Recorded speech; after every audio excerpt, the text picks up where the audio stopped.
Assalamualaikum warahmatullahi wabarakatuh.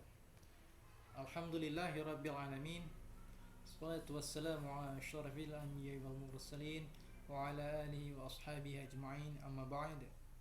Segala puji bagi Allah yang telah memberikan limpahan nikmat bagi kita semua, dan salawat dan salam pada Rasulullah wa Nabi Allah Muhammad sallallahu alaihi wasallam, yang mana melalui perantaraan dia Allah, Islam ini bisa berada di tengah-tengah kita.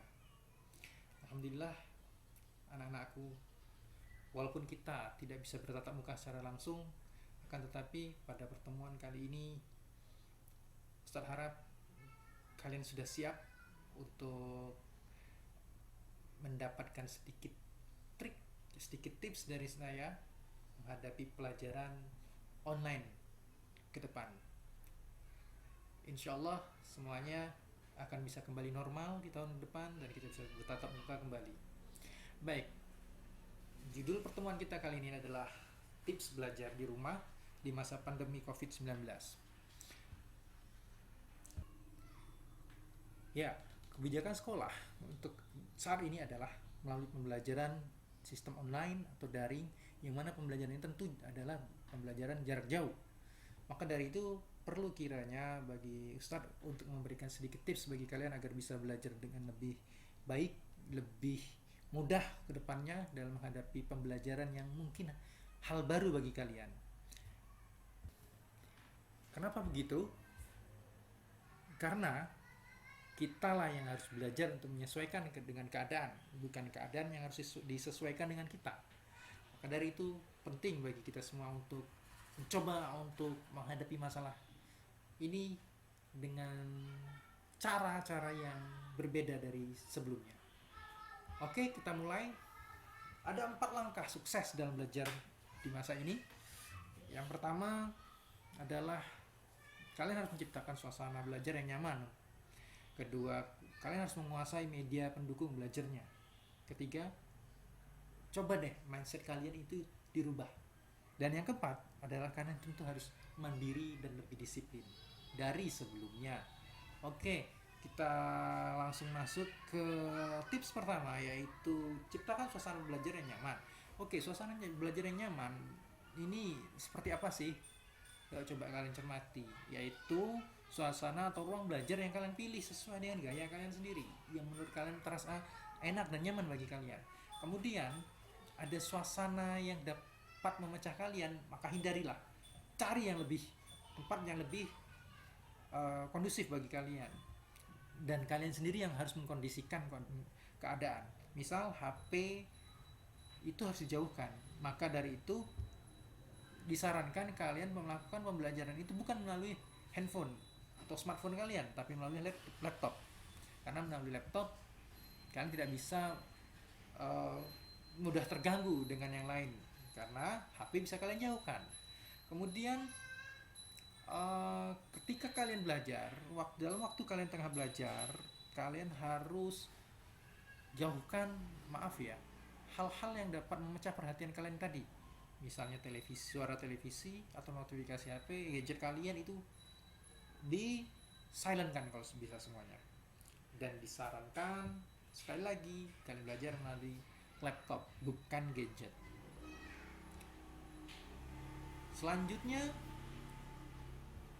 kalian harus kuasai sarana belajar yang digunakan, yaitu apa saja. Umumnya saat ini yang digunakan adalah media seperti Zoom, Moodle atau Google Classroom atau Google Form. Kenapa kalian harus menguasai itu, platform belajar media belajarnya? Kalau kalian tidak menguasai ini, maka kalian akan kesulitan untuk melakukan pembelajaran ke depan.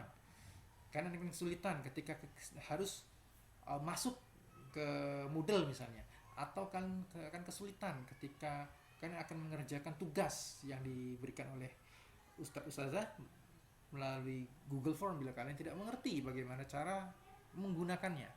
Nah, ini akan menghambat kalian. Nah, untuk biar tidak sampai masalahnya hanya gara-gara hal sepele seperti ini, maka sebelumnya kalian harus mulai coba untuk aku harus belajar nih belajar menggunakan apa? Moodle, atau belajar menggunakan bagaimana menggunakan Google Classroom atau Zoom misalnya. Monggo kalian coba-coba sebelum pembelajaran dimulai.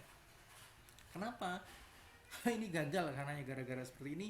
Tentu sangat rugi sekali dari segi waktu dan segalanya. Oke, tips yang ketiga adalah mengubah mindset kalian. Mindset kalian tentu selama ini adalah libur panjang, betul tidak? Ya, ini ada banyak yang menganggap ini ada liburan sekolah yang diperpanjang hingga sampai 1 tahun. Padahal seharusnya tidak seperti itu. Bahkan mungkin kalian juga berpikir bahwa kalau belajar di rumah akan lebih enak, lebih mudah. Enak kok belajar di rumah, bisa tanya sana sini, betul, itu bisa tanya sama orang tua kalian, ibu bapak, mama papa. Tapi tentu semuanya tidak segampang dan semudah itu. Dan satu lagi yang paling penting adalah kalian cenderung akan menganggap belajar di rumah ini membuat kalian jadi bebas dari aturan sekolah. Oke, tolong mulai dari sekarang. Sebelum kita mulai di hari Senin nanti, di hari ini ya, kalian akan membuka lembaran baru, pembelajaran tahun ajaran baru.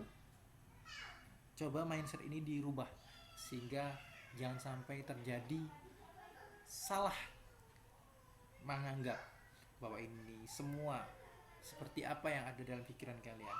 Ini sebetulnya hanyalah memindahkan sistem belajar. Kalian tetap belajar di sekolah, cuma tubuhnya di rumah.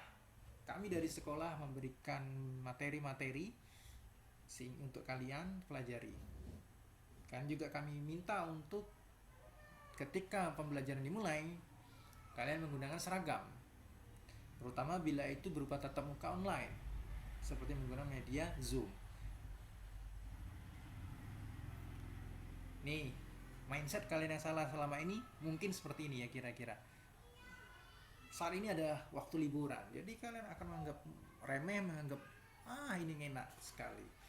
Bahkan ada yang tidak mau mengikuti jadwal yang sudah ditentukan sekolah untuk mengerjakan tugas-tugas yang diberikan oleh ustadz-ustadzah. Oke, yang keempat, ini adalah yang paling penting bagi kalian.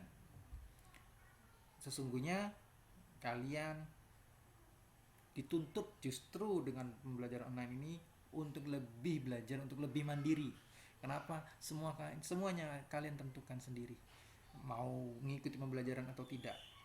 Karena semuanya pilihannya ada pada kalian. Di rumah kalian bisa bebas. Betul sekali, memang kalian bisa bebas. Sehingga di sini dituntut kemandirian dan kedisiplinan diri. Mandiri dan disiplin. Karena belajar di rumah secara online sangat menuntut kemandirian dan kedisiplinanmu.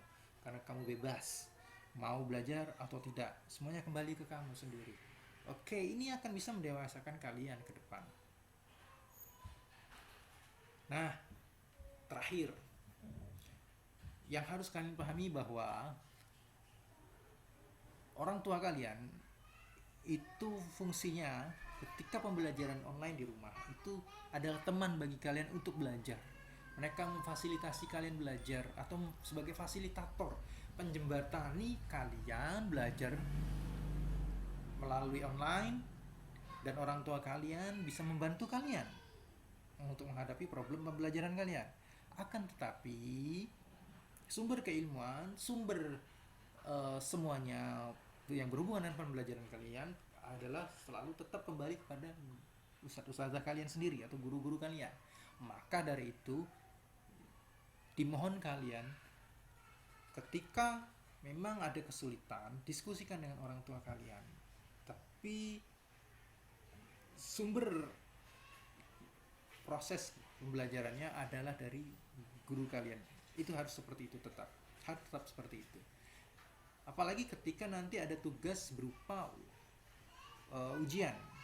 Nah, orang tua kalian boleh membantu kalian selama proses belajar. Akan tetapi dimohon dengan sangat untuk tidak melibatkan orang tua kalian atau kalian berlaku tidak jujur ketika ujian tengah berlangsung. Misalnya kalian bisa menggunakan gadget untuk browsing, atau kalian juga bisa membuka buku untuk mencari jawabannya, karena ini tidak ada yang menyaksikan, hanya kalian dan Allah yang melihat. Oke, maka dari itu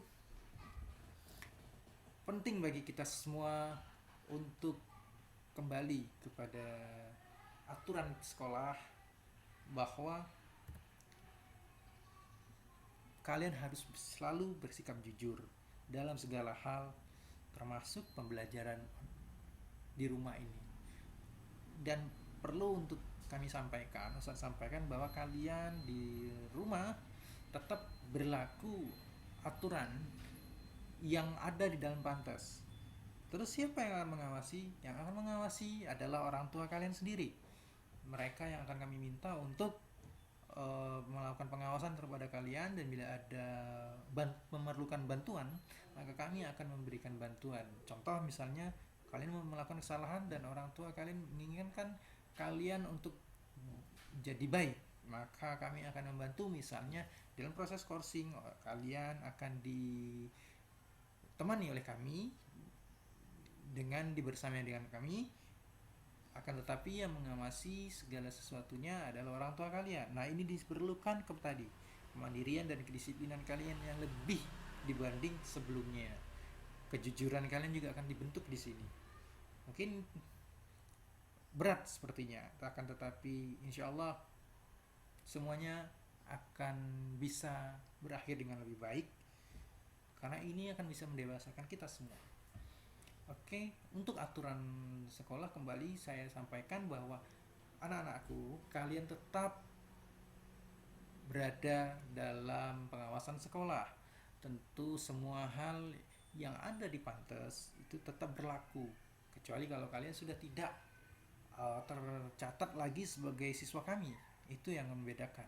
Akan tetapi Ustaz kira baiknya kalian ke depan itu membiasakan apa yang dilarang di dalam pantas, apa yang dilarang, apa yang sudah diajarkan itu diterapkan dalam kehidupan kalian sehari-hari, agar hasilnya kemudian sekolah, hasilnya kalian dididik di sini tidak sia-sia. Oke? Karena semua tujuannya pendidikan itu tentu adalah muaranya adalah perbaikan pribadi dan akhlak.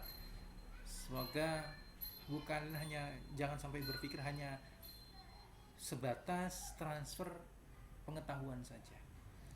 Oke, mungkin seperti itu dulu dari Ustaz Kembang kali ini. Bila ada salah kata mohon dimaafkan. Semoga kalian sukses belajarnya di rumah, dan sampai ketemu lagi di awal tatap muka pembelajaran di tahun depan, mungkin seperti itu. Oke, seperti itu saja dari Ustaz. Bila ada salah kata mohon dimaafkan. Billahi taufik wal hidayah, fastabiqul khairat. Wassalamualaikum warahmatullahi wabarakatuh.